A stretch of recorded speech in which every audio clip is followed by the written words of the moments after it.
ስለ መድኃኒዓለም ወገኖቼ፣ ስለ መድኃኒዓለም እባክዎትን አባቴ ይቺን ያዙ ለበረከት ይሁን። መድኃኒዓለም ግን ምን ይሆንክ? ዝም ብለህ ያገኘውን ብር ለሰው ትበትናለህ እንዴ?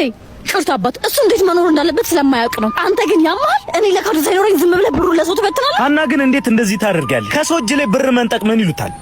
ደግሞ እኔንም በስርዓት እንድታዋሪኝ ይፈልጋል። ምን አይነት ስነ ስርዓት! አንተ ለራስህ ሳይኖር ሁሉ ጊዜ ለሰው ትተርፋለህ። ሁሌ እንዲህ ነህ። ቻር ነኝ እያልክ ኪሳችንን ታራቁታለህ። ሀና መስጠት ማለት የጎደለንም መሙላት ማለት አይደለም። በምድር የዘራነውን ነው ነገ የምናጭደው። ዛሬ ለሰው ስንሰጥ ነገ ደግሞ ፈጣሪ ጥፍ አድርጎ ይከፍለናል። እንደዚህ አይነት ደግሞ ስርዓት የሌለው ንግግር አያስፈልግም። ልጆች አትጣሉ፣ ምንም ችግር የለውም። እኔ ይህንን ብር የፈለግኩት ለራሴ በልቼ ላድር አይደለም። እኔ እዚህ የተቀመጥኩት የመለድ ደብረ ፀሐይ መድኃኔዓለም ቤተክርስቲያን ከተመሰረተ ጀምሮ ምንም አይነት እድሳት እስካሁን ስላላደረገ ምዕመናንን ለማሳሰብ ነው። ይሄ የምትሰጡኝ እያንዳንዷ ሳንቲም ለቤተክርስቲያኗ ግንባታ ነው የምትውለው።